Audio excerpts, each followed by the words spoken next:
You're very welcome to the Overlap Rugby podcast. I'm Shane, that's Daragh. How you doing? This is number 54. We're sorry to have missed you last week, but circumstances were that we couldn't get one done. But we're back to go. We'll be looking back on some of the stuff that happened that week, but mainly this week's show is going to be pretty much a Super Rugby final special, because that is semi-final special. Semi-finals, if I enunciate properly, finals special. Because that's really the crux of what's going on in the rugby calendar at the moment. There are two massive games upcoming this weekend, and there were 4 class games last week that didn't get to preview, although we still have our notes from the week before that we didn't end up getting to do on them, which was interesting to read back on, because some of them went the way very much you would expect, others not as much. Yeah. But and basically just at the outline of the show, we will also touch on the Toulouse Clermont game from a couple of weeks back, go through that, as well as some of the other kind of tier 2 rugby and other rugby that was happening around the world, before finishing up with the news at the end of the show. Yeah, and we didn't get a chance really to talk about either the last regular season weekend of Super Rugby, which did have one of my favourite moments, which was the Sharks' late try to make the playoffs. Yes. In that what was a great game against the Stormers, if low scoring, there was a lot of heart and fight going on there, and the Sharks finding that killer play to get into the playoffs. It was one of my moments of the season, and it's a shame we didn't get to address it back on it. Yeah. But sure, now we can remedy that, because the Sharks were featured and were involved, and just fell ultimately short to what is quite a very physical and strong looking Brumbies side that are going to go rolling on as well. That's right, that game Jaguares against Brumbies is on it tonight, Irish time, Friday evening, I guess Kiwi time, that's going to be Saturday morning.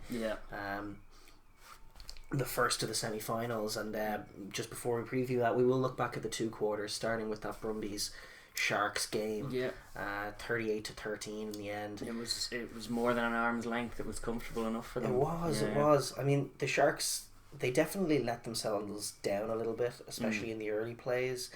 But I felt like a lot of it was just really good homework, really good coaching, and super physicality from the Brumbies.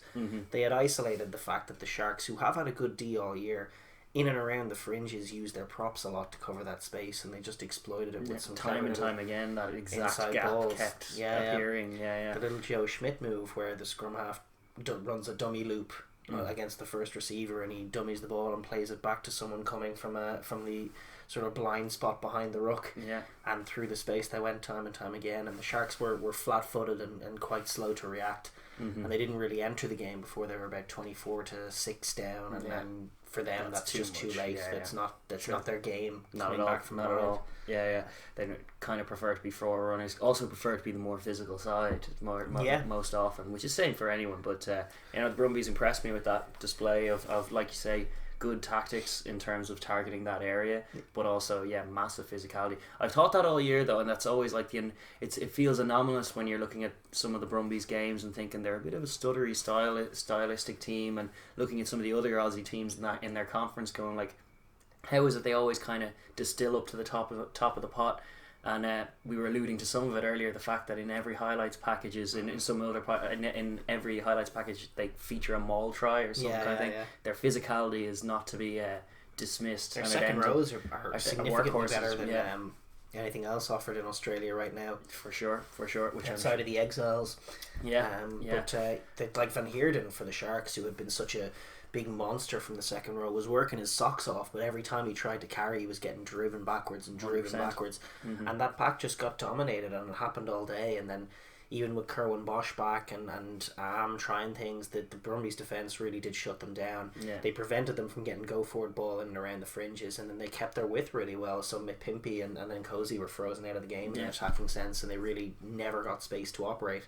And that's where the Sharks' danger is. They like to get a bit of go forward and then get it into the hands of those wingers, and that's where the danger comes from. But they never got a very capable shutout job from the Brumbies, but it'll be a different task at hand in this one, considering they're heading to Buenos Aires to take on the high-flying Jags, who are not shorn for physicality anyway, but it's not their game. Their game isn't as focused on that at all as the Sharks, and just even tempo-wise, it'll be interesting to see how these two sides match up in finals footy, because the Jags themselves had been near flawless all season, and it was a bit certainly in the latter half. In the latter half of the season, pretty much, and it was a stuttering performance against admittedly quite a dangerous Chiefs, but it's like in the context of the performance, they were both kind of cancelling each other out. What two teams that had been in the weeks previously like the highlights package of Super Rugby for the last few games, running in tries from everywhere, amazing stuff. But when it comes to finals, things get a little tighter, which is why, like in the context of the Jags, like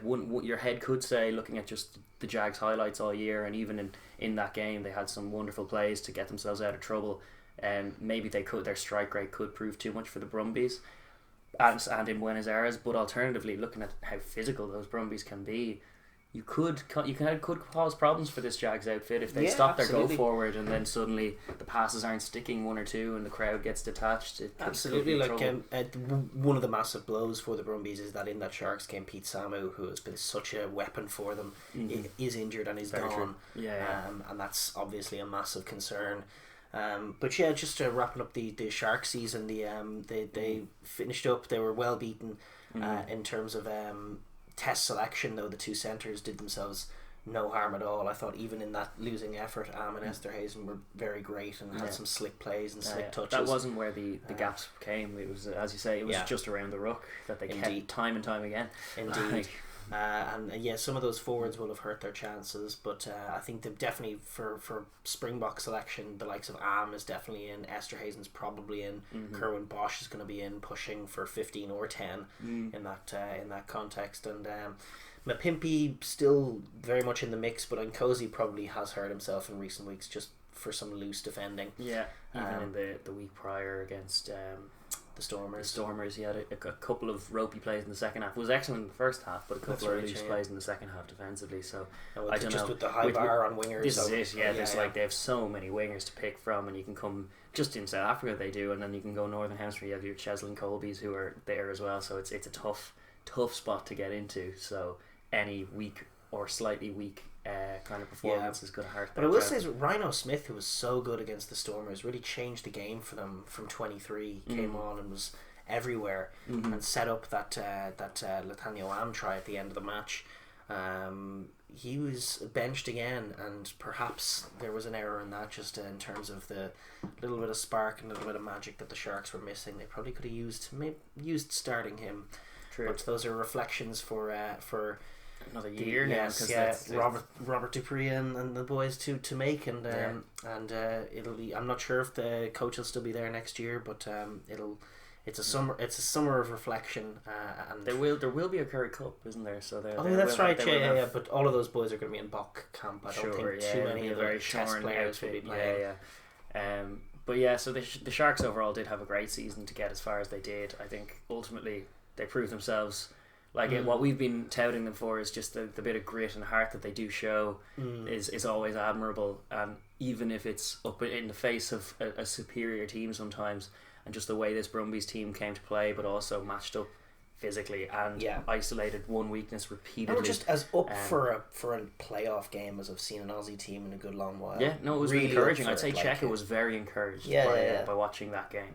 Because like looking at some of the things like the Taz last regular season game and just the tame nature of it all, obviously nothing to play for, but still no fun to be shipping a load of points. And then the Rebels 66 a few weeks prior, and it's all, where do you look to find your players? They're looking everywhere it seems, but it's this Brumbies outfit has a bit of grit to them. Their pack is encouraging because Australian, a kind of a trait in recent Australian rugby on an international and club level is just little soft lines throughout the team. There's always one or two jerseys that are near vacant in the context of a pack or something.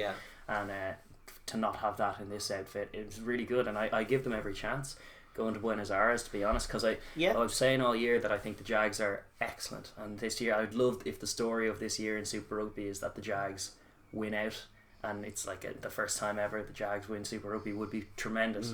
But all that being said, it's like throughout the regular season you're thinking like, what are they going to look like come playoffs?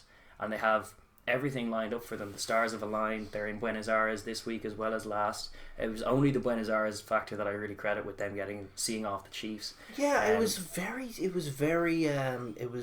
nervy, very stuttery. You'd hope that maybe that's out of their system now. Could be. But it was definitely an unconvincing playoff performance, and the Chiefs were kicking their way to victory. I think actually the loss of Debrasini on about 46 minutes when he went down to injury and Marty McKenzie came on, and they never quite got back what they had with Weber and Debrasini, really did help the Jags. And while it was classy, the tries that they found were classy and did get them out of jail.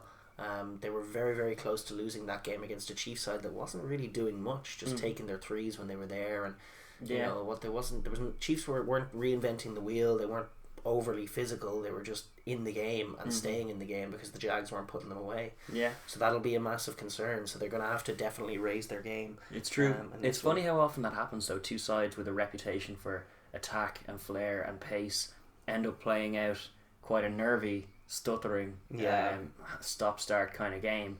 And it's interesting that does kind of repeat itself. This week's one against the Brumbies feels more like a clash of styles in terms of two different ways of playing the game. So there's no question, like the Brumbies defence was good against the slow physical Sharks. They out-physicaled them, but the Jags are going to attack with pace. Much more pace and probably much more depth as well. Like they don't mind going back to go forward or back to go wide and quickly, and they don't mind towing the ball through as well.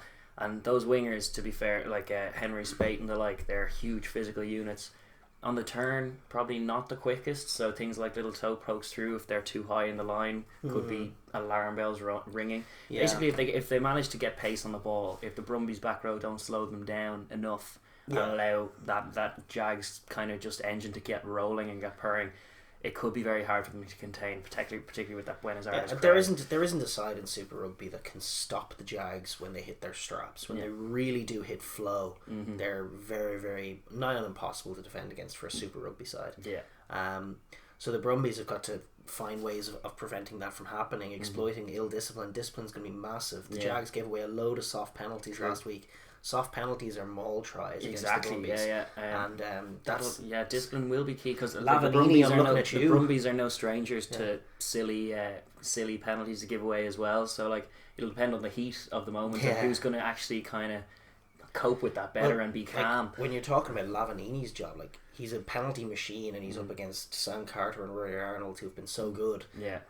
Like that's definitely a danger. That is a recipe for unraveling in a Jags jersey, same as it is in an Argentinian jersey. You've seen that a lot. Lavanini being 4 or 5 penalties in around a 10-minute period and suddenly the game's getting away from you. That's not an uncommon picture. I've definitely seen it before. The hope for the Brumbies. That is what they'll be targeting, for sure.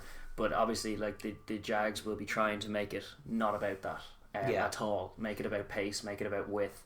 Make it just a game of a shootout. Essentially, is what they want to be making it. Try. Because if that is the framework of this game, they will win that game against the Brumbies. Certainly, 100%. Like they're better equipped. Pete Samuelos Brumbies. Indeed, Well, like even with Pete Sam, that's never been the Brumbies game. The Brumbies lose those shootout games to their Australian opposition. Well, they do stay in them with some maul tries. They do. If you give them penalties in your half, they're going to make a maul try of it. So you have to be careful. It's always true.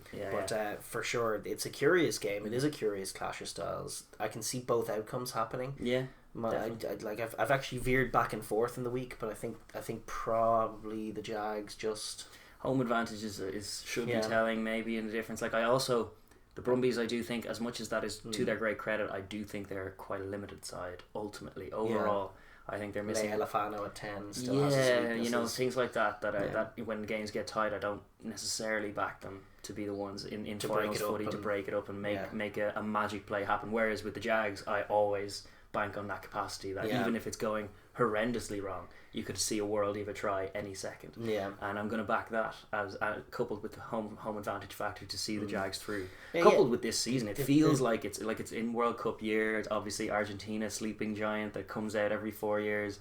I think it's time they saw a Super Rugby final. To be honest, I think they're good enough value for it. And looking on the evidence of the season so far, I think no more deserving finalists. Well, certainly, if it's to be the Crusaders in Christchurch, the Jags are a better chance of making a game of it than the Brumbies would for be. Sure. Like that would be a foregone conclusion. Like the Brumbies would be coming off a week, at home against the Sharks, which they did the job, but then going away to Buenos Aires, and if they get that done, and then going to Christchurch the next week, that's just too much travel. The Brumbies and their maul, like their maul try tendency and their physicality is great in general throughout the regular Super Rugby calendar for getting yourself more wins than you lose. Those weaknesses in most of the other teams. Like you go to the Sunwolves, your hooker's going to get a hat trick from maul tries, that kind of way.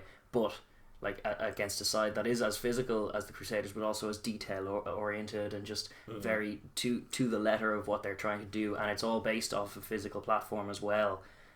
They just don't really match up very well against them, particularly not in Christchurch. But then that's the same is true for most teams in this competition. Pretty much every team in this competition doesn't like going to Christchurch. So we're gonna move on then. That's that game you're calling it. I'm calling Jags, and I'll say Jags. It's time. It's time that the Jags got through, and I hope they win the whole thing. Yeah, I really do. The other semi, which has been dubbed by some writer in Rugby Pass, who I won't name because I can't remember his name, that's a good reason, is Crusaders Hurricane. They've dubbed Hurricanes the Kiwi Derby. They've dubbed the real final. I don't know about that. Yeah, my people's final is Crusaders Jags, baby. But the Hurricanes looked very good last week. They really did, I thought. The Canes played a serious rip roar of a semi final against the Bulls, and the Bulls did themselves credit that the Sharks couldn't say they did. They stepped up in a big way. Haven't us been deriding them the whole time? They came back. They looked like when the Canes took a 24-7 lead, and it looked like a foregone conclusion. But the Bulls really did pull out some classy plays. True. There's still no denying, like when Pollard hits his straps, and when Creel's as robust as he was on that day, and he's going forward all the time. And actually, the other Creel, Jesse Creel, is like just taking it to the line the whole time, and then their collision zone, they were making such massive driving back. I thought Snyman was outstanding. Awesome. And then some in the second half when they really did need to score, he was just throwing all kinds of offloads. Thank goodness his players were actually catching them, because you've seen that a lot in Bulls things where this is just where loose drops come from, and there still were a few of them. There still are some tendencies in the Bulls even that do annoy me. Like there are some loose elements to their even play that cost them. Drop from Hendricks. But Hendricks himself had a great game. I wouldn't. He's still in credit for the performance overall, but it is just what I was going to say is, like, when the Bulls fire like they did, there's no denying that they are the best team in South Africa. They're the closest. They're the closest thing to the Springboks that South African domestic rugby has now. It's still very much knockoff discount, not the real Springboks at all, and just some of the looseness and some of the plays, like even that a TJ break that was like a bit like out of his own 22, and it's just one of those moments where they just all collectively switch off for a second, but TJ's not switched off, and he's gone. Speckman nearly scored a great try in the corner, and he just got milled into touch, and then there was a pressured line out 5, and TJ just broke away, gave them huge relief. But that second Hendricks try was one of the best tries of the season, and it does deserve merit and credit, and the difference was certainly not Bowden Barrett from our Canes perspective, because Pollard was the best 10 on the pitch by far, and enters that best 10 in the world conversation. Oh, he does. He's always been there. But there's so many of them now. And he's literally bullish. And it's a grand thing. Like his kicking was on point from all over, and even the Kiwi commentators talking about how far he was pulling back those touchline kicks on the edge after tries. He's pulling them way back to past the 22 to widen the angle, but he can kick it that far. Exactly. So it was no issue for no problem at all. My issue still remains with the Bulls that season wide, like they had to go and play the Canes away from home because of their regular season. They're losing against teams they have no right to lose against by scorelines and margins that are so mental, and like we were speculating, is some of it travel, is some of it something else, but we still stand by your little thesis that like the Sharks are our favourite South African team. Yes. Because just the way they play the game, the way they never say die no matter what the circumstance, even when they're often outmatched. But the Bulls get a lot of credit for how they played that game. Yeah. And from a Canes perspective, in terms of your difference makers, you did have Barrett, and you did have the Barrett brother axis. Ben Lam did get a try. But I think the real difference makers there, like Dane Coles was frozen out a bit, but he's still obviously a serious weapon. But it was Artie Sevilla at 7 really doing a serious job. Game winning steal at the very end as well. TJ, how good are you looking? If you're talking about a massive difference between those two sides, the Bulls had very little to offer from 9. Yeah, very little. Both lines were lacking. Yeah, and comparatively, when you have TJ doing that, like considering how backwards the scrum was going and some of the exits he pulled off scrum as well as that line out one, it's just like the pack was so under pressure that it's amazing that he had as good a game as he did. Because Aaron Smith better watch his back. I've always suspected that TJ is slightly the better player of those two, because I think there's Aaron Smith has his merits. Aaron Smith has his merits when all things are going well and you just want quick ball. Aaron Smith is slightly he's slightly tidier in his passing game than TJ. But Aaron Smith can be rattled by a pack like this. Like if the scrum was being as demolished as it was and Aaron Smith was at the helm, I don't think they would have had the control they had with Aaron Smith there. Whereas with TJ, he's so like pernickety and very physical and just like doesn't shy away. When he gets a hit or something early in the game, that doesn't take him out of a game. It means that he's probably going to make a game changing break in around 30 seconds. Like he's very responsive to challenge and very abrasive as a personality, which is good. And it suits in that position, as well as being lippy, which is the norm thing for a 9. But his pace of game meant that even when they were losing collisions and contacts, which they were able to manipulate the Bulls enough to get around them and then get through them. And that was like, I really do credit TJ with being the difference, because I think his game management is what allows them to do it. And I don't think it's on Bowden, which is why the Bowden Mo'unga question gets more and more interesting with all this, because I think Bowden is a quality footballer and such a dangerous player that you have to have him on the team. Well, an option at fullback. And an option at fullback for sure, but as a 10, like as an out and out 10, I don't think he's the best in the world. I really don't. Like I don't think he has all of the temperament and kind of judgment to hold that mantle. I don't fully believe it. Yeah. Well, you start to see that if he loses a little bit of gas, then he'll really have to work on those other elements of his game, because a lot of it is gas for Bodie. Yeah. Well, that's it. You can paper over the, like he has such alarming speed that he can be in a compromising position and get around it because he's that quick. Exactly. But TJ certainly does help him in that department, and it creates a curious picture for this week, because obviously you have the Crusaders playing against them, and the Crusaders, who did get it done against the Highlanders, a weaker Highlanders side.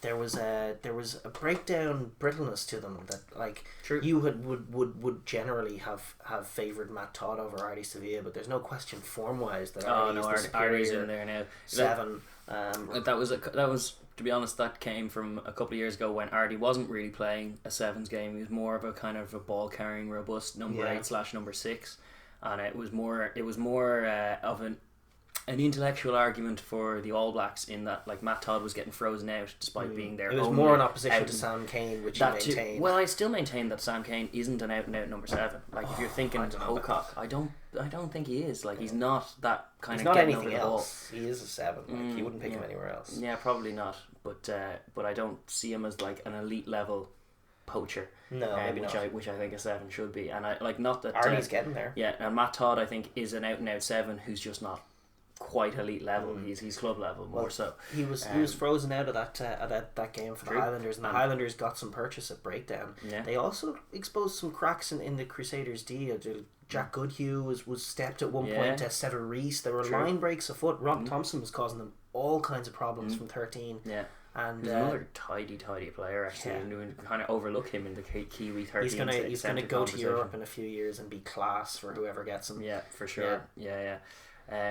But yeah, no, the Highlanders did cause a lot of problems for them, and I think they're such a quality team. This season just didn't really shape up for them. They were missing. Elements. That was it. They had almost all the elements. Even Josh Arani at 10 is such a young man still, and he could grow into a fine player yet.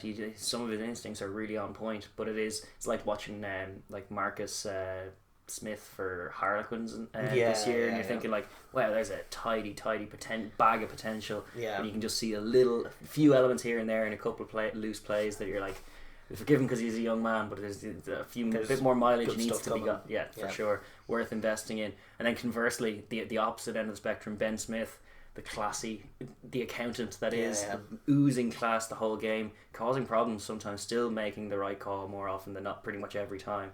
And then the second he comes off to rapturous applause, Marty Banks in at 15, coughing up that ball. Like as much as it was a great play from Mo'unga, who is feisty and goes for that ball. And earlier on he got perped in a contact and came away with the ball. He was just bounced onto the ground, and there he was on the ground with the ball. And it's like, that's a good instinct. Become a leader in that Crusaders team. I mean, if you're looking at the difference makers, I mean, you would have thought Cody Taylor.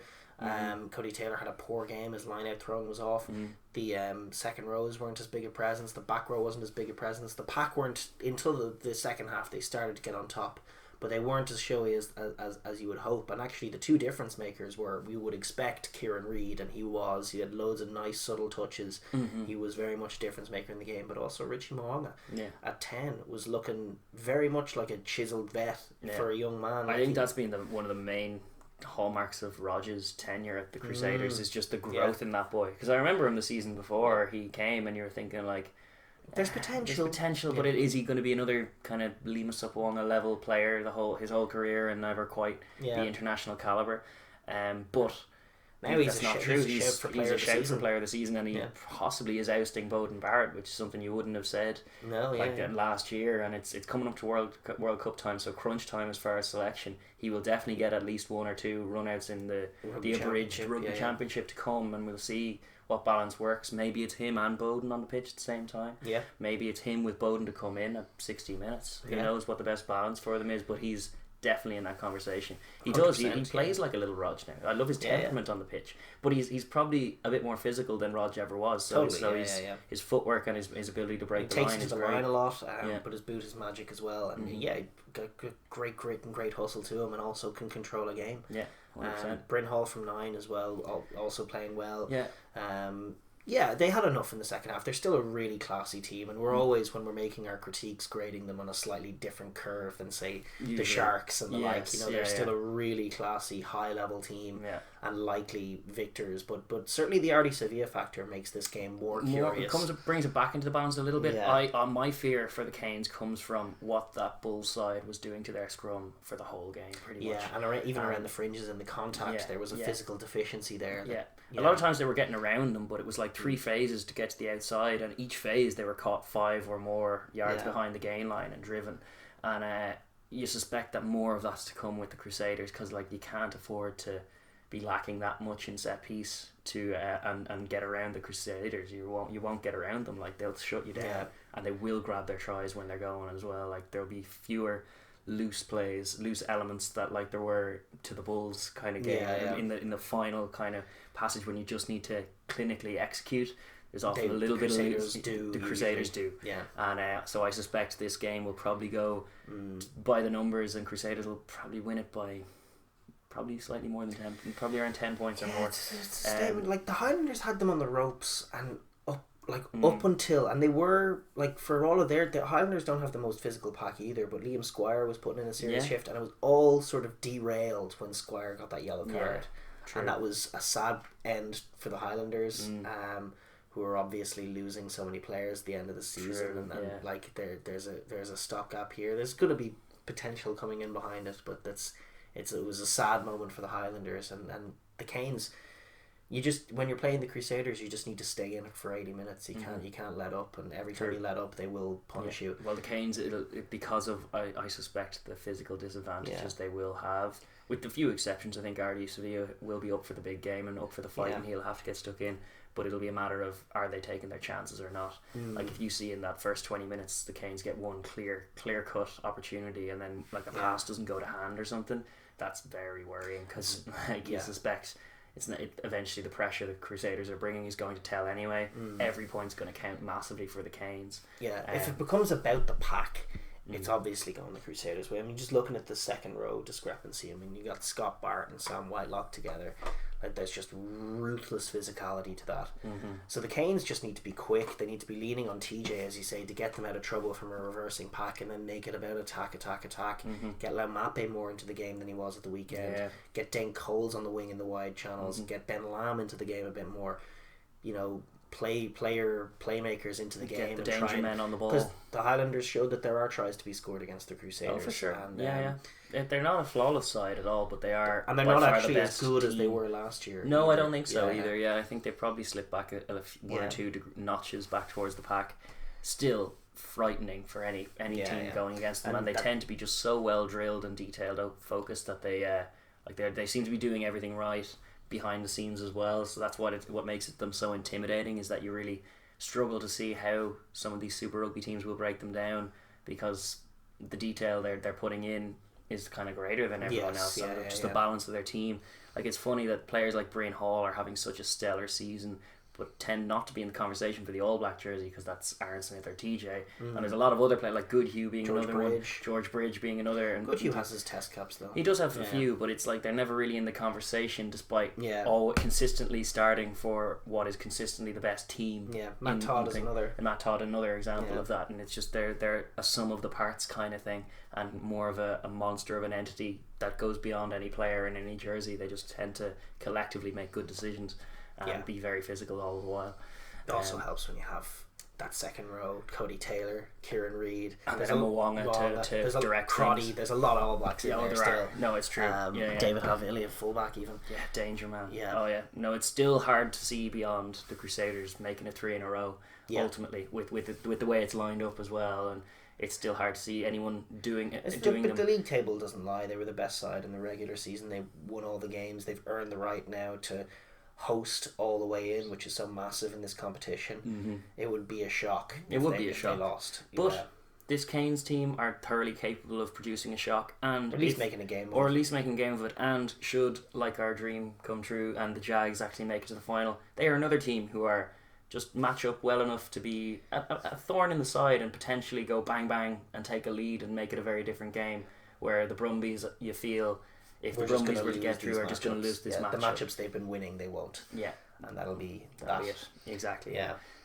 But yeah, that's in our preview, I suppose, of those two games upcoming. Absolutely. And we're going to enjoy the games this weekend. One of them starts tonight. This evening. It'll be upcoming as we upload this at Irish time. That'll be Friday evening at about 11:30 or something. And then obviously Irish time 8:30 in the morning tomorrow. New Zealand time morning. Yeah. Irish time 8:30 in the morning tomorrow is the other game, Crusaders Hurricanes. Okay, right. Yes. Canes. That's I don't know how much use Irish time is to anyone, but it's more for our own clarity. Just so I suppose we'll move on back to France. Rewind the clock a little bit, because we missed our chance to talk about it. We'll just do a brief kind of summary of Toulouse, Clermont. 24-18 in the final of Top Tours, and it was a deserved thing. Yeah, it was great. Like it wasn't as much of a classic as you might have hoped, but it was great to see both of these two teams in the final. It's worth talking about because it was a truly great Top Couture season. The right teams were in the final with the right philosophies and the right mindsets, and very French, very all French affair. Packed out Stade de France, great occasion, lots of colour, lots of singing, and two great rugby teams duking it out. It was everything that was great about the Top Coutures. A few too many Greg Laidlaw penalties for Clermont's sake. You would have rather see one or two Damien Pinot tries. Would have been a difference maker. Yeah, it was massive that Toulouse managed to hold them out when they had their few chances. Clermont, they were in that game in that middling period of it. Like when the game started, both sides they got to 6-6 before anybody scored, and both sides missed chances. But crucially, it was Toulouse, as expected. Really, the premier attacking team in the tournament, who managed at last to get outside what was a very good Clermont and good and disciplined Clermont defensive line that maintained its width, and early in the game was kind of frustrating Toulouse and forcing them to pick and jam, because that was really what was on and wasn't their game. But then eventually just the gas of Cheslin got outside them, and that was all she wrote, and that was a try. But then conversely as well, there were a few chances for Pinot, there were a few breaks that Clermont had that little intercept as well, but Toulouse's scrambledy and defensive hustle over the course of the season and this game did well to shut them out, and did tell in the end. That was kind of what the crux of our preview looking at it was going Toulouse will win, mainly because I think they're both very, very impressive attacking sides. When you look at them hit their straps, it's very irresistible next to. But I can cite a few games this season where Toulouse have won off the back of their defensive hustle, whereas with Clermont not as much. And even in the games they were blowing teams away, there was always a sense that they were leaking a few soft. They definitely defended a little better in this game. They did. Like one of the things you touched on at the start there, but they're obviously in with the big boys in the Champions Cup next season. They want to be winning that tournament. They want to be winning the Bouclier. Like they want to be counted as one of the best teams in Europe. And just one of the themes of this year, like I've just seen them rack up 18 or 15 points like this without scoring a try a little too often. Yeah. They're just a little too comfortable taking 3 points. Like their general play is all out attack, but when they get a penalty, they just do chip on the 3 points. And it kind of cost them in that game. I mean, that was 2-0, and that's why Toulouse won it. Yeah. The general play was more balanced than that, but Toulouse found the tries, and that very often is the game. Yeah. So I feel like they're going to need to become a bit more ruthless if they want to win silverware. They're going to need to find tries. Undoubtedly true. Yeah. And especially in finals, well, like ruthless is probably not one of the words you'd associate with Clermont. Yeah, not right now anyway. They tend not to be. They're little bit of soft elements, like even watching that Northampton game in the Challenge Cup earlier on in the season where they were so much better than them and just put them away and were head and shoulders away from them, and then just switched off and allowed them back into within an ass's rubber getting there. Like it was so baffling because it was like over a 20-point buffer that they just coughed up so quickly and so ridiculously, and you're just like, here now, how can you leak tries so?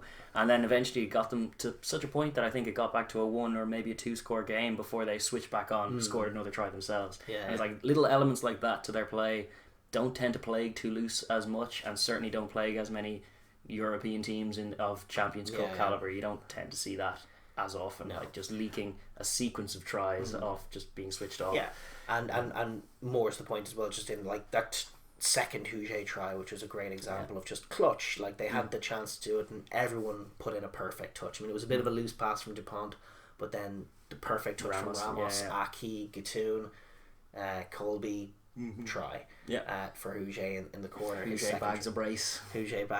Saluting. But those classy touches. The Toulouse backline is very much more in sync than the Clermont backline was, and that they suffered for that. I did think from Clermont's perspective that George Mawala kind of rolled back the years and had a class outing for sure, and Fritz Lee also was great in the pack. But they were dominated up front, and then the loss of Aturia pre-match definitely hurt them. I thought they did come up with a few clutch steals. There were a few turnovers on either side. The breakdown was actually a great contest in this whole game. And it was quite a fair contest. It was let roll. It was a bit officiated rather loosely sometimes, which was physical.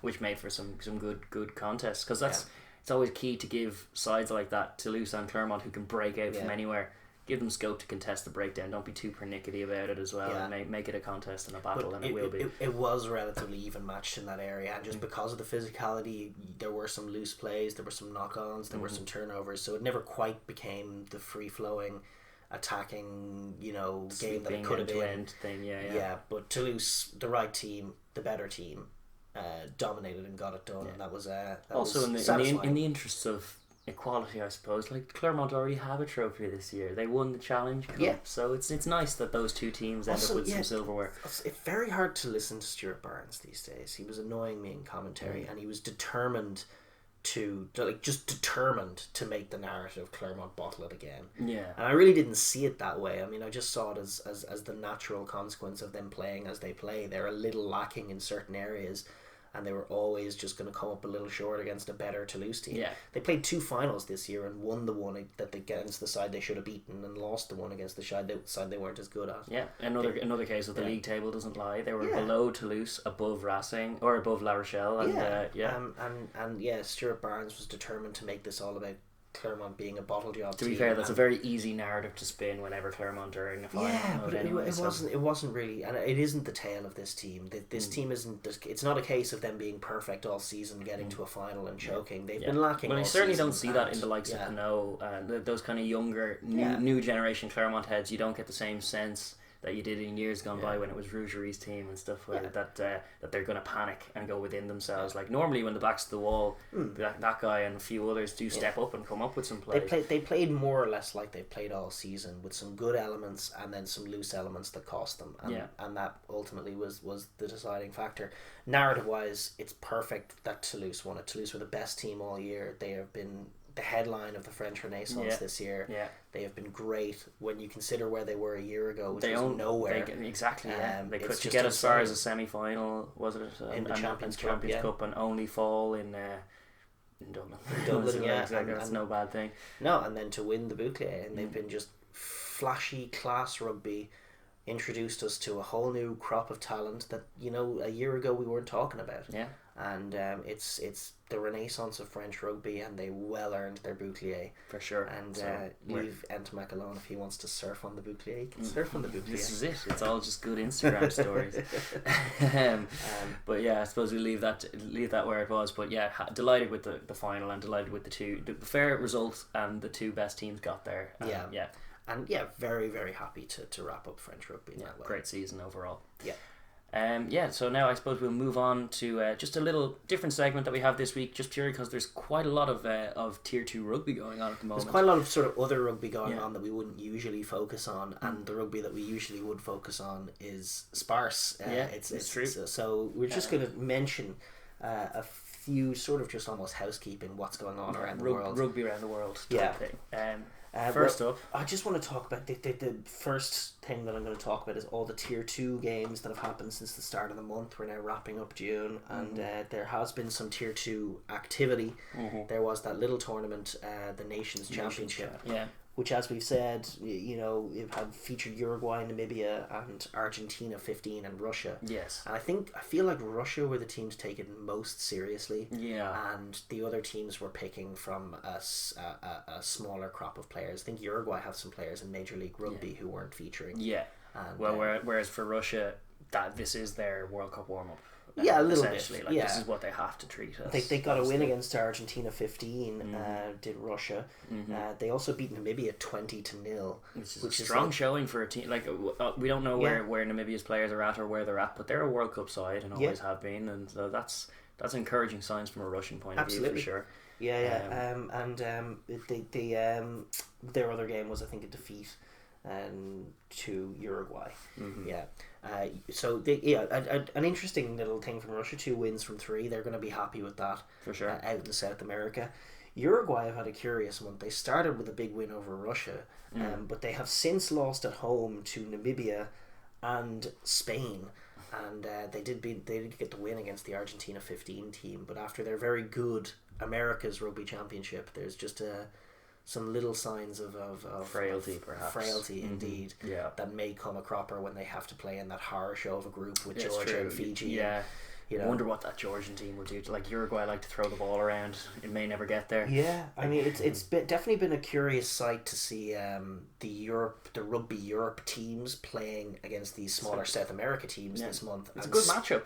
Spain have been doing their little tour. They won away in Brazil 22-16, and then putting 41 points on Uruguay in Montevideo. Now, granted, there are some players missing here, but with that coupled with Russia's sort of surprising relative success, would make you think that Rugby Europe might actually quietly be a stronger competition. Probably slightly is, just given the presence of Georgia in it. It's inevitable that you're going to bolster. You can remove Georgia and USA because I think. Yeah, no, I know, but I'm just thinking in the context of other teams. Like Spain have grown a lot because they're always trying to reach up to Georgia, and like Brazil had a great scrum in that Rugby Americas competition.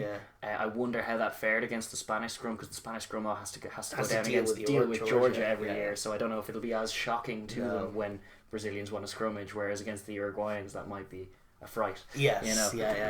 So it's interesting just stylistically what each one's can bring, because they are of similar standards and the scorelines are reflecting that. There's good games, good contests all around. So it's good that they're kind of mixing that up in advance of the World Cup. Totally, and I think we're getting an insight into just a little reminder of the sort of mad injustice that was that whole Rugby Europe fracas last year, and which as a consequence we have no Spain in the World Cup, and they do look good value for it, to be honest. Putting 20 points, but beating Uruguay by 20 points in Montevideo, that's good. Having said, it's Russia who are in now, and they're also showing growth and credit to their credit. It would have been at the expense of Russia that Spain were included. So they're mounting an offensive on that. Well, it could have been in instead of Samoa. Like, Russia would have gone into that playoff that Samoa won, which would have been interesting itself. True. But with that said, you would need Romania and Belgium to still be gone, so it's a whole thing.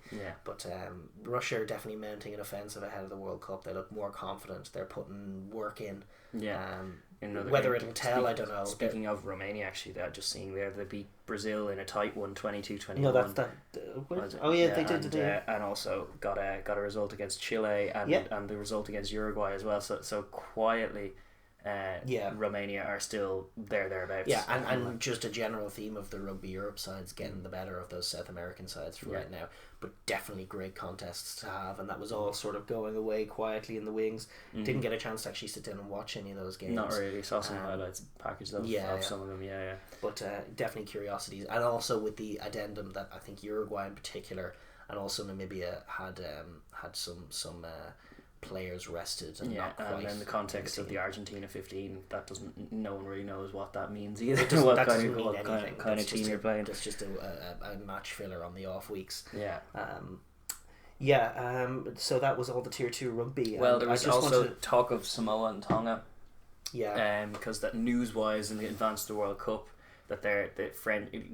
Hate to say it off the back of being like a wonderful French here for the top couture and all this, but yet I think it was the Tongan coach came out to suggest that his players, or out and out say that his players were being pressured. His players who were playing their rugby in France were being pressured behind the scenes, unofficially. Can't really comment on it because they're not gonna. There's no official club line on it, but they are being coerced into choosing club over country. Tongan players have come to the coach and said, "Listen, I've been told I can retire and play in the club, or I can either be axed from my club or take a massive pay cut if I choose to play for you guys in the World Cup." And that's just the way it is. It's technically not allowed, but they're, according to these players who told the coaches, sort of what's happening in confidence. Which we suspected anyway. Like earlier in the season, you had the very dubious retiring of, was it Nagusa and Nadolo from Montpellier, to say that they're going to be repping Montpellier in the World Cup, and it's just like absolute crap. And the same seems to be happening for across the South Sea Islanders. Like, there's such an exploited bracket in rugby, and it's such a consistent shameful blot. And no one is more guilty of it than the French, the LNR, and just the clubs in general. It's gross. They don't treat them right at all, and then they browbeat them into just like, you play every week, and if you're off injured, you're going to get pressured for that too. Yeah, and just possibly if it's a long term injury, a slight pay cut. You know, like it's crazy, because when you're coming from, like, we're Irish rugby fans, and you're looking at the absolute cotton wool treatment that the likes of Johnny Sexton is getting, and it's like he will play X amount of minutes. And if he's hit, or he takes a knock in the head, he's out for the next couple of weeks. If he's a tight calf, he can have a couple of weeks to get back and ready for the big game. And like, there's just no sense of that. Like, if a Fijian, and it's especially true of the South Sea Island guys, they get exploited, and they happens in the Premiership too. Like, they are chucked out to play every game, every single game. And, like, sure, look at actually even Edinburgh and Mata played every game all season long, and then was knackered, by the business end of the season wasn't the same force because he wasn't rested enough. It's not even necessarily sound management from the club themselves, even from a selfish point of view. But the selfish point of view is the most grotesque aspect of it, for sure. And the fact that they're not going to allow these guys, for their own selfish reasons, they don't want these guys playing for their countries and repping in the showcase of the sport, which ultimately tacitly ends up bringing more eyeballs to your thing. If the World Cup is a roaring success, and some of these guys, the whole game is if Nadolo has a highlight reel or something from the thing, you better believe, like, that's going to affect Montpellier's viewing figures for the few weeks posted, because people are going to want to watch Nadolo because they saw him at the World Cup. Because he built his brand, and you know, you're hurting his star power by doing that to him, and you will be for a lot of these guys. As well as probably, like, it's questionable how motivated they will be to kid out against Lyon on a Saturday afternoon when the boys that they all know are playing against whatever, like, it's Georgia. very much just a job at that point instead of anything that you care about, really. And that's where you get these teams like Racing, who, you know, they lose the game and they're taking photos and they don't really seem to care all that much. So it's definitely a problem, and it's the most direct consequence of it is to, if it proves to be successful to any large degree, which I imagine it will be to some degree, you will get guys who don't go to the World Cup for dubious reasons from Samoa, Tonga, Fiji, and it's going to hurt those teams. They're all great players, and they're worthy. It's going to hurt those teams. It's going to hurt those teams. And it's the going to competition, hurt the comp as a whole. And the sport.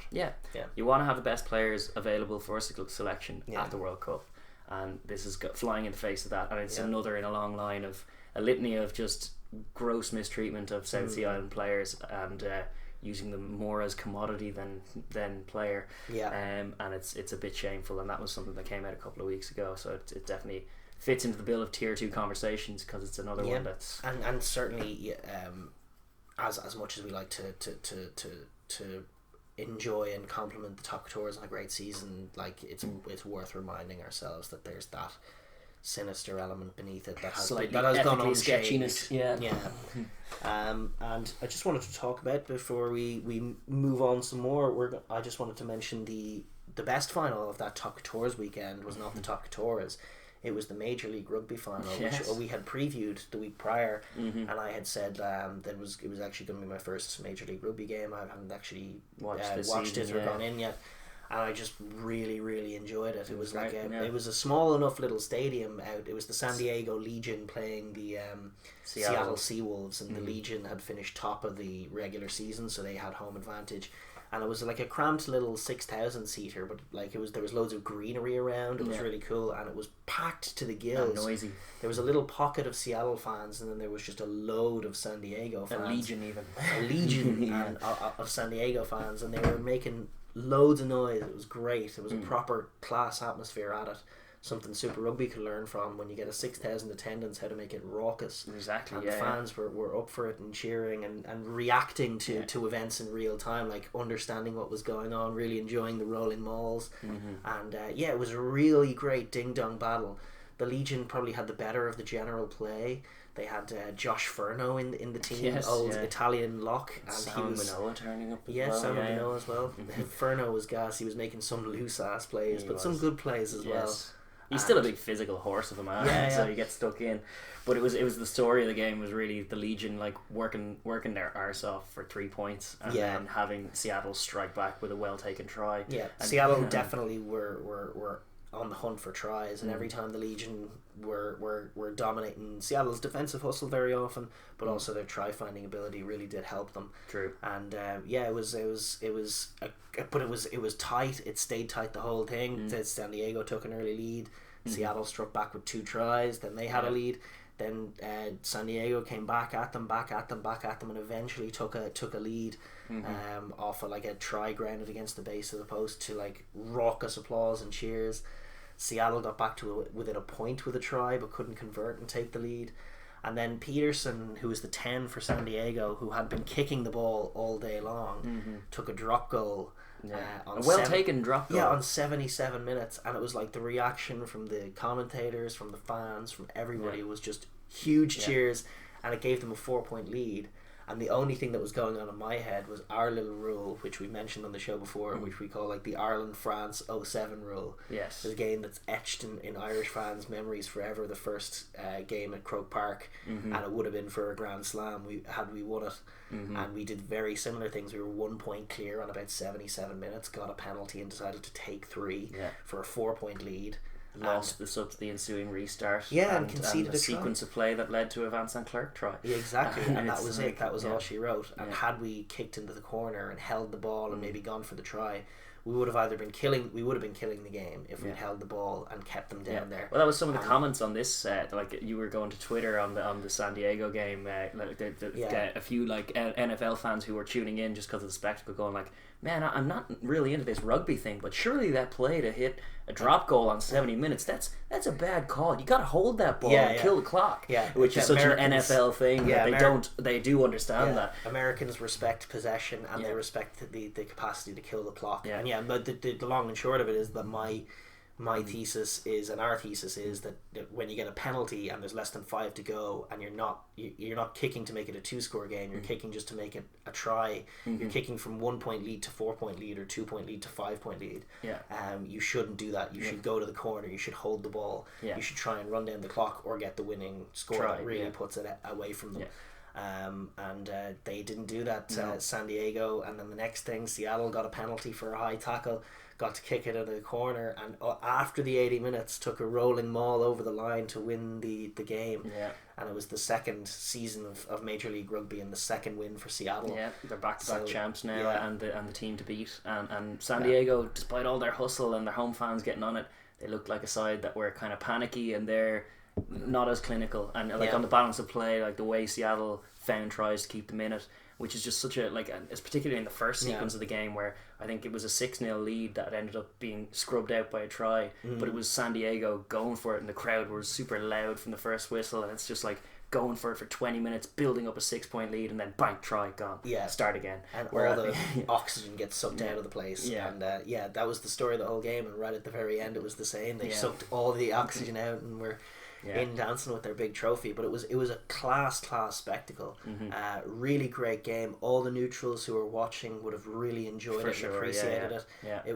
It like, we can sell this game to the American market. Yeah, indeed. Absolutely. Well, I like the fact that they understand that nuance about possession. Like, it's not a dissimilar game, and you can to NFL, but it has its own unique elements. Indeed, yeah.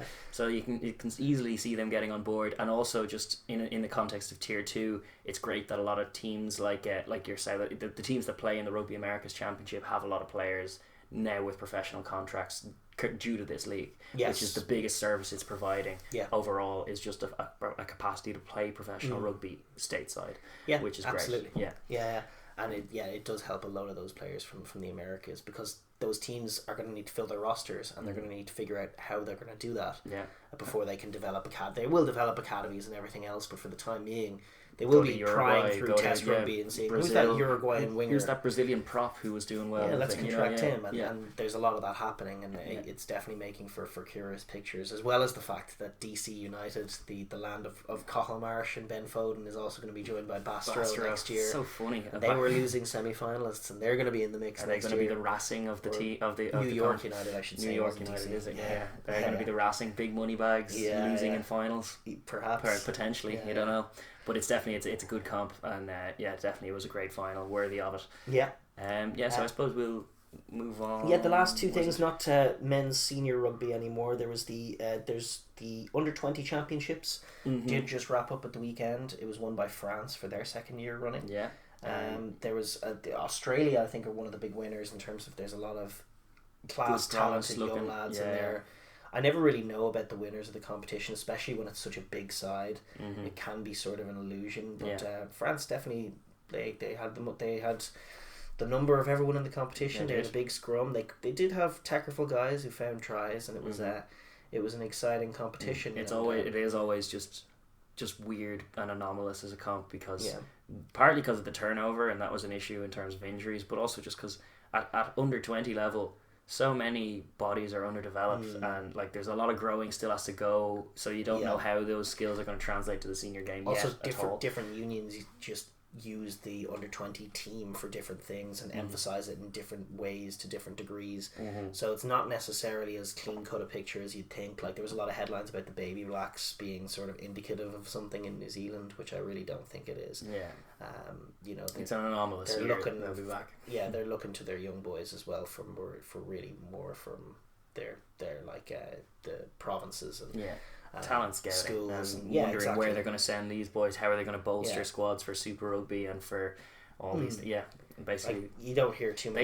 They use a lot of grassroots to feel like even read the other day that Sonny Bill is going to be doing return to play stuff in domestic, like not Super Rugby, but they have their own grassroots stuff that's going on, like the Mitre 10 and stuff, but other ones. So they rely on different things, and all, like as you say, different sides tend to use it differently and emphasize it in a different way. So this comp is a little bit anomalous, but it's great. I think it is a great thing that happens every year, and it's good opportunity for all those boys. Certainly worth being in anyway to give the young boys a run out. And speaking of, Scotland will not be in. That's one of the big stories really of it, is that Scotland lost with big style to Fiji. I think I see you have the results flipped there. You have Scotland 59, Fiji 34, which it very was not. No, it was not. It was hilarious to watch some of those young Scots just not being able to cope with some of the crazy offloads of the Fijians. And now you have Fiji and Georgia safe in the competition, and an extra side to enter from the Tier 2 competition, which is starting in the near time. So it'll be the first time in the history of the Under-20 Championships that you're going to have 3 Tier 2 sides in it. Poor old Scotland are the ones to make way for it. But listen, this is what happens when you... It does no harm at Under-20 level, so they can afford to do it. So they have a merit-based system with some relegation, and all of a sudden Tier 2 sides are in the mix with the Tier 1 sides. What a shocker. Who'd have thunk it? That is exactly, you would see that exact dynamic play out at test level. That's the fear, though. That's exactly why we're keeping it. You can't have Scotland get relegated. What about the Triple Crown? Exactly. Exactly. Which is why our little nations championship compromise could work. But that's a conversation for another time. Other kind of news I see you want to mention the women's rugby Super Series is taking place. It starts today. Right today. As we're uploading this, we have them recorded. We'll be watching. There's a good comp because I think are there 5 teams in it? There's the US, Canada, New Zealand, England and France. That's right. Who are the 5 strongest women's sides, tending with the most professional players and stuff. So it is potentially to see the best standard of women's rugby. Because you don't even tend to see that in the Women's Rugby World Cup. No. You end up seeing New Zealand play against a team that they're much better. You tend These to are the sides that can compete because the other sides they aren't professional and they're rungs below. Yeah. So these are the 5 sides that really have emerged as competitive. Yeah. Genuine professional women's teams. Yeah. So it's cool to watch them play. Like even we were billing in the Six Nations when England play France. That's a really interesting game to watch because you're really seeing the only interesting game in the whole comp because you're just seeing the potential of the sport when it's professional and it's women's professional rugby that you're watching when you see those 2 games or two teams play. Whereas when you see them play any other team in the comp, it's just it's a wash and it's a mismatch. Yeah, that said, Canada have in recent times been struggling, so they might struggle. They might become this year, maybe hammered in every game, maybe, but maybe not.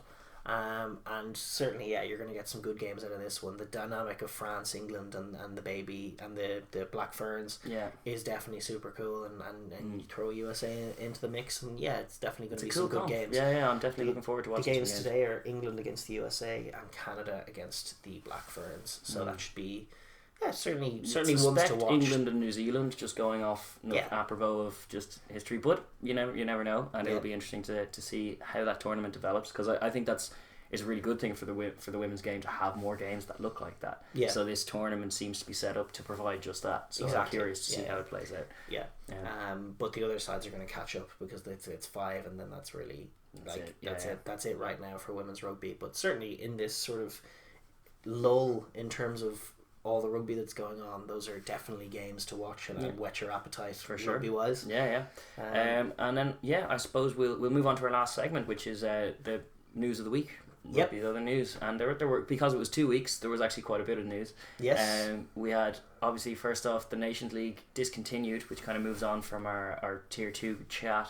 Nations League is going to be discontinued and broken up, and it didn't secure its support. It wasn't right the way they were. No, the way it was never going to pass the way they had it set up.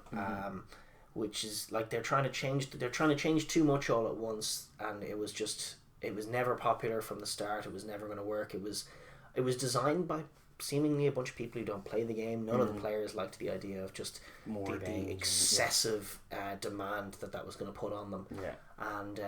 So it got suitably shot down and back to have a rethink, which is probably what it needs. The compromises, as we say, let's for now let's leave the Six Nations. Let's not incorporate it in this mad way that diminishes it somewhat.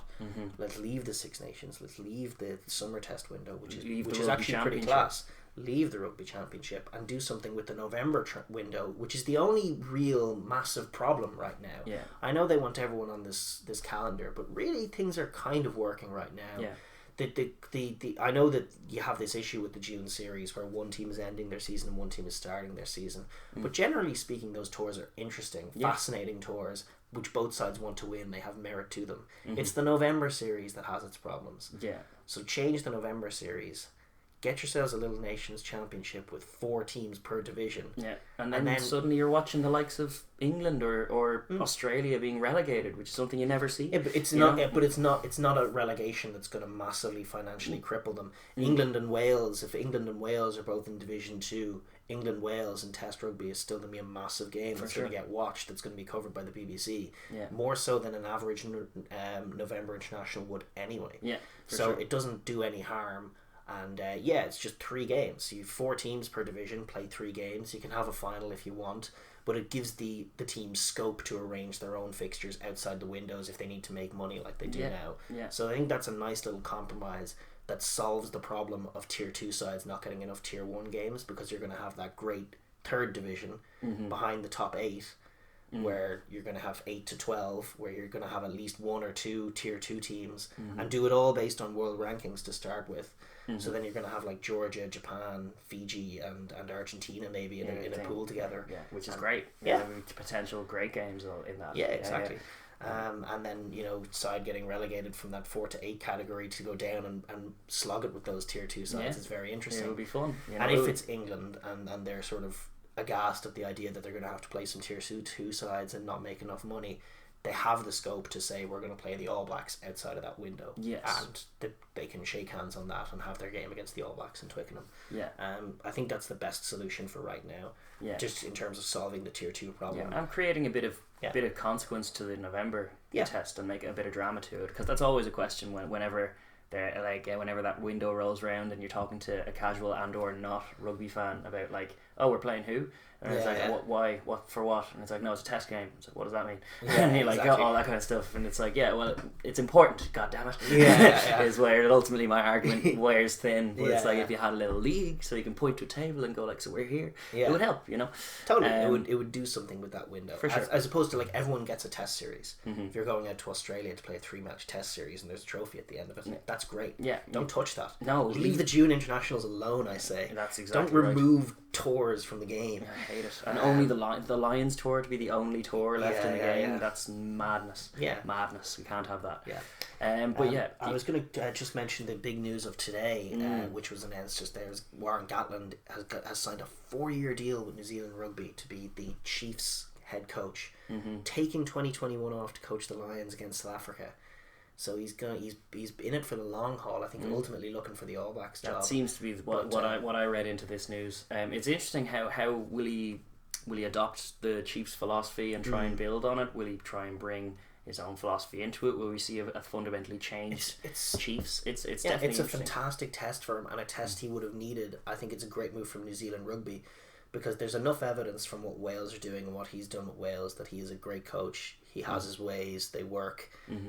But Wales are so settled, and they're so, like, they are what they are, and they do what they do really well, and they have lots of success to point to.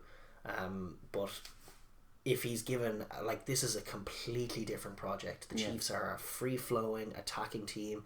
They have a base to build on, and it's definitely it's gonna be. We're gonna learn a lot about where Gatland is and his capacity to coach the All Blacks in that tenure. It could be great. He could toughen them up. He could make them do curious things defensively, assemble a good coaching ticket, and maintain that true line of Chiefs attacking rugby and flair. Or he could be at loggerheads with it, and it could clash with the Chiefs' philosophy, which is so ingrained. Draft Jamie Roberts and pick him ahead of Leonard Brown. Yeah, that kind of thing, you know. Bring him in, I say. Yeah. No, it wouldn't be Jamie Roberts now, it would Hadley be Parks. Hadley Parks. Yeah. But could you imagine him in a Chiefs shirt? No. But I don't suspect that's what's going to happen. I think Gatland has enough credit and experience in the bank that he can use the tools that he has to work with. And that's a very exciting piece of news, and I'm curious to see what it'll look like as time rolls on. For sure. Yeah. What was it? I was going to say that there's a meet there that we just learned today, that there's a final date for a meeting to decide whether the Premiership's going to be ring fenced, and the proposal is around 13 teams, so it would incorporate Worcester and presumably Newcastle, who just went down. Who went down, and so that'll be decided on September 13th. It's basically now that before London Irish get relegated again, when all this capitulates and blows up in their face. It's an argument. Like, they need to do something to start to solve some of this competition problem, because, like, other than Saris, none of them can compete on two fronts. No, and that's the truth of it. Even Exeter can't do both. They can be very good. Yeah, I definitely think there's a lot made of that. I don't know what's better. I mean, most competitions don't have promotion relegation, but most countries aren't the size of England with as much rugby going on there. France does. It's like, works really well for them. But then again, the Pro D is a real thing over there. Yeah, they get big crowds. They care about the game. It gets televised. Yeah, where, you know, the championship it does get televised from time to time, but there's a serious drop off. I remember reading in Rugby World, somebody was saying, some English rugby guy who knew his stuff anyway was saying, I wish I could remember his name, he was saying that the big difference between the Pro D and the Premiership is that there are sides in the Premiership who are like, or the Championship, who are finishing third, who don't want to get promoted. like Ealing Trailfinders, whatever, if they get promoted, they're kind of fucked. They can't compete. It's like there's just no hopers. So there's like one or two sides in the championship who really want to compete.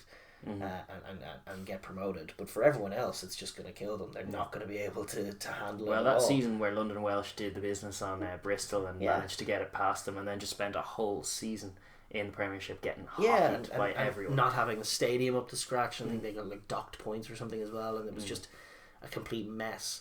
Where there is an established order for all of those Pro 2 sides where they all do want to come back up. Bayonne want to be back in, Biarritz want to be back in, Breve want to be back in. All of these teams and the rest are all super competitive and looking to get in and can compete when they get up there. So there is that element of it that makes it make some sense to ring fence. It's got historical significance, and it's an achievement in itself to win the Pro 2. But then you get sides like Exeter who came up, and like what you're saying is, if you ring fence it, is there can never be another Exeter who get promoted and become this big club. That you're just leaving it at that. Nobody else can compete, and that's that. And they can have their own little amateur semi-pro league that operates completely independent of it. Which there's definitely arguments on either side of it. I don't know where they're going to come down on. It's up to them what they want to do with it. I do think Newcastle are ideally in the Premiership. That's but I think that's taking them out permanently isn't on the table, thank God. Yes, for sure, because they're definitely a part of growing things in the north, growing rugby in the north of England and stuff like that. But it remains to be seen. It's up to them. I'm curious as to how it ends up, but in the meantime, we'll leave them to it. Other news was Pro 14 conferences were mixed up, and Champions Cup pools were drawn as well. So we have new news in domestic comps and all that. In context of the Pro 14, Leinster and Glasgow are basically artificially being chucked into the same conference so that we're not just like hosing everyone to the final, and crazy. It seems a bit mental. It kind of gives the likes of Munster and Clonethley more of a shot at securing a home berth in semi-finals and stuff. It's absolutely mad that Glasgow and Leinster are in the same conference, despite being 1 and 2 comfortably in the best two sides in the comp. So it seems very strange. I don't know how they justified it. It's weird. So the Conference A is now Dragons, Glasgow, Leinster, Ospreys, Cheetahs, Ulster and Zebra, where B is Benetton, Cardiff, Connacht, Edinburgh, Southern Kings, Munster and Scarlets. Curious. Poor old Ospreys are in the same conference as us. Of course. I was just thinking in the context of the Champions Cup how bad this last few weeks has been for Ospreys. I don't really know what to make of that. I don't really have a comment other than it seems baffling. The headline is that Leinster and Glasgow are in the same conference, which is a bit baffling. Sure. But then there's the Champions Cup pools, of which there is just so much juiciness. Hilarious juiciness. Leinster got a pretty, relatively from our cushy, perspective, got a nice draw. Lyon and Northampton. Grand. Absolutely grand. Pool 2 is a very curious one. It's got that Stuart Hogg against Glasgow. Exeter, Glasgow, La Rochelle and Sale. That's all really pretty great teams. And of a similar calibre. I can see them taking points off each other. Certainly Faf and the boys in Sale are not going to go they're not going to go quietly. For sure. Them versus La Rochelle. There's potential good games in that group for sure. I can't see Sale getting out of it. I can see them shocking one or two sides, but I could see any of the other 3 teams getting out of it. So it's another stiff test for Exeter, who I feel like are developing their attacking game. Could be the season for Exeter. It could either be the season that they kick on, or it could be more of a regression, and they could get Glasgow'd and then La Rochelled and then be like, oh no, and it's that would be an annoyance for them. Pool 3, Clermont, Bath, Quins and Ulster. Another good kind of group that I would see Clermont coming out of, with Ulster hoping that they can outdo Bath and maybe grab a second spot. Well, Ulster would need to beat the English teams and then get maybe a home win against Clermont. And they need to not do what they normally do, which is be in contention and then have to go to England to win a game against a team like Bath or Harlequins. And they really should do it, and they don't. Tam McFarlane has been very good in charge of Ulster, but Quins are moving upwards as well. True. I suspect Bath will be the losers of that bunch. Need to get a new pitch. Keith Stadium, change the pitch. That's my... Anytime Bath are mentioned, that's where my head goes now. Yeah. Pool 5 is where Toulouse find themselves, the last pool, just before we pivot on to Pool 4. But Toulouse, Montpellier, Gloucester and Connacht, and that is a tough draw for Connacht. Yeah. They earned their way in, but that's going to be tough all over. I feel like Toulouse are going to have too much for Montpellier and Gloucester. All of them. Toulouse, that's Toulouse are looking at top seeding. Yeah. It's Toulouse v Leinster for top seeding, I think, looking at those two pools. And then who's missing? Who's in this last group? Pool 4. So it's such a fun pool. So rank wise, I think it's Saracens, followed by Munster or Racing or Munster. Maybe one or the other. Racing. But yeah, Saracens, Racing, Munster and Ospreys. Poor Ospreys. The only Welsh representatives in the whole comp, and they're going to be propping up the bottom of their table, undoubtedly. That's just a great group. That's like serious pressure on Munster, and Racing want to win this competition so badly, and Saracens are the best team in the competition by far. But they're going to struggle to get like home quarters and semis that they want. They have to go to Thomond and get some points out of it. Arena. Like you would suspect Saracens are going to be too strong for everybody, but that might mean that Munster are out of the competition in the pools, which is a fun thought. Yeah. And Racing too. Yeah. So there's all kinds of class games in that group. It is a genuine pool of death. It's a gem. It's a gem. And hilarious from a Leinster perspective. From a Leinster perspective. Yeah. Well, they were getting enough love from the Pro 14 draw. Yeah. It's like, why are we just giving Munster semi-finals now? But no, it turns out that it balanced out. It's really Ospreys I feel the worst for. That's like, it's pretty cruel. Yeah. But then the context in which they got into the comp means that they were always going to be up against it. Totally. We have coaching news. Big news from Munster's perspective, just on them, is that they've replaced Felix Jones and Jerry Flannery now with Graham Rowntree and Stephen Larkham. What an upgrade that is. That's a massive upgrade. We were calling this all towards the tail end of the season. They need a new backs coach. This is an upgrade, undoubtedly. That really does bolster the ticket a lot. Means you're a bit more confident in. It's also just a nice balance. You got your Safa, your Englishman, and your Aussie. Yeah. And they're all sort of appropriately placed in the institution. Yeah, you're not having the Aussie give scrum tips. You're not having the Englishman tell how the backs should be going or whatever. Yeah, no, it's good. I think it's potentially growth all over that, because I still maintain that Munster have a class backline, player for player, that can be awesome. They were doing all the wrong things with the ball last year. It's possibly just a little. The fact that there's a World Cup means that they're only getting these guys after it. So it's very much going to be off the cuff for this season, and with such a tough Champions Cup pool, it could be tough for them. But that's a long-term, very good coaching ticket, and they should stick with it. Bit sad for Georgia to lose Graham Rowntree. He's been very valuable. True. But sure, like, that's life as a tier 2 nation. Sometimes big money offers come in, and that's all she wrote. The other Irish news is that they have announced their own backs coach replacement for Joe Schmidt. Is he backs coach, or is he going to be assistant coach? I thought he was. Well, he's going to be back. He's going to be taking the backs anyway. Mike Catt, yeah. And which now leaves every member of that England Rugby World Cup 2015 ticket is now under the IRFU. Employed by the IRFU from next year. I don't know. Would have rather seen Steve Larkham in there. Would have rather seen some. I get the risk of being a bit like it's not a bigoted thing. It's just that there's like diversity of thought is good, and there's like too many Englishmen now in the country. Yeah. You need to just get ideas from everywhere and coaches from everywhere. And a backs coach, Mike Catt, he's doing a fine job with Italy, but he's not doing anything exceptional. And I'm fearful for how it's going to work. It's where Ireland most need to improve. Whether Mike Catt's the guy for that job remains to be seen. But it's a curious one. Yeah, we'll leave it to be seen, because I'm not going to comment on it. Don't know anything other than that. Finally, we have some Pro 14 news. No, not Pro 14 news. We have some squads, some World Cup squads. And, so we have France, first of all, named their squad.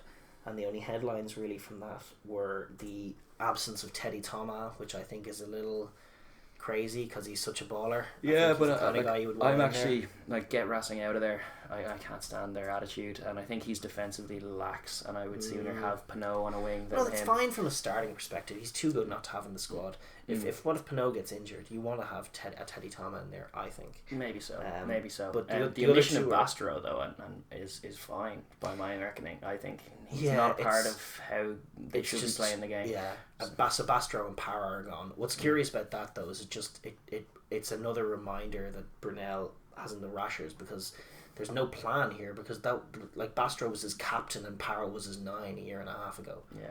And now they're not in the squad because that's always been the case. Because it's dysfunctional. It's not just Brunel though. That's French World Cup cycles. Yeah, well, it's bad coaches. It's bad coaching, but it may as is Toulouse and Clermont may bail them out with all this talent. Yeah. So they may have an opportunity to compete, and it's not a massive surprise. But anyway, as a result, Bastro's announced his retirement from Test rugby before he heads off to America. There you go. And he was definitely a very curious picture, and he could have made a great number 8. He could have. In another world, he is a number 8, you know.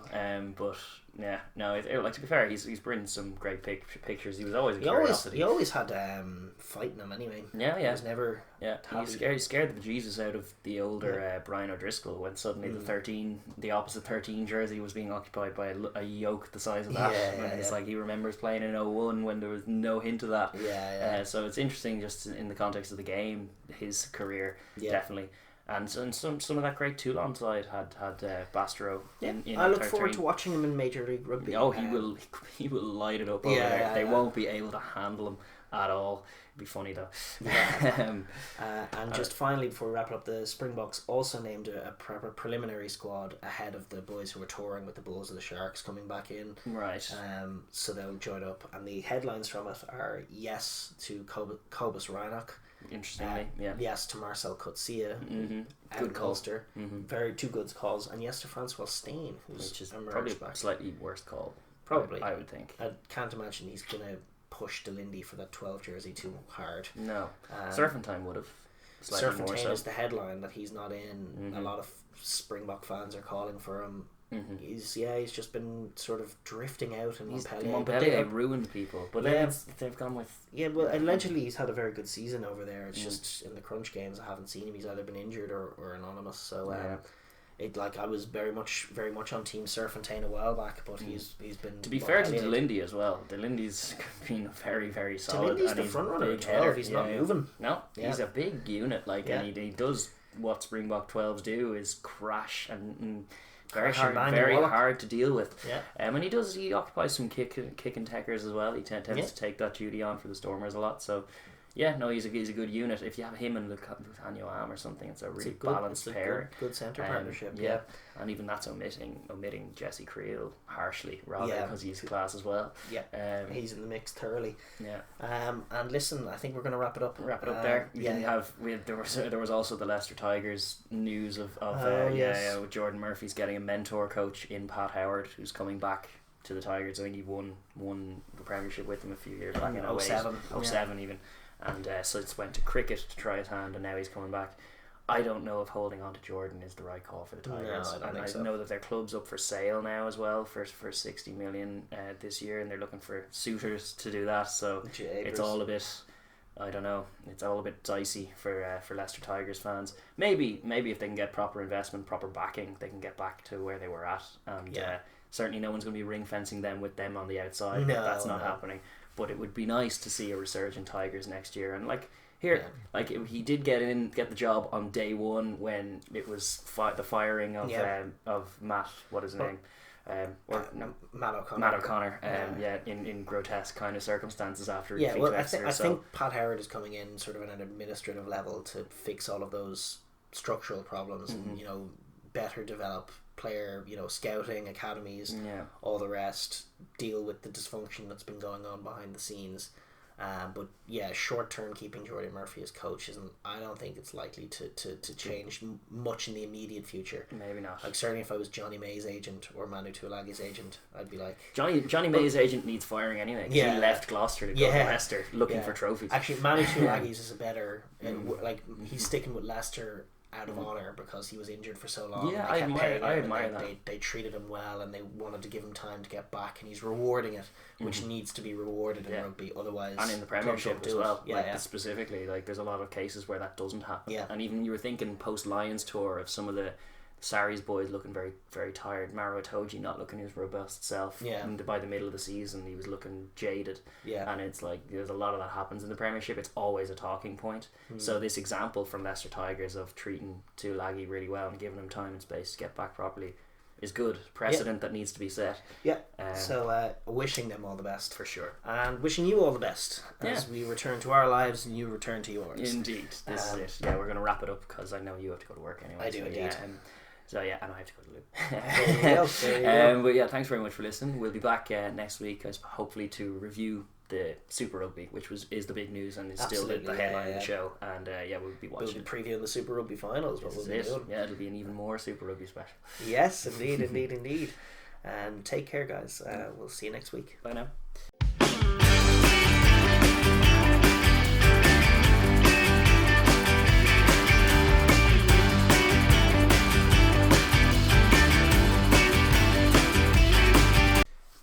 You're up.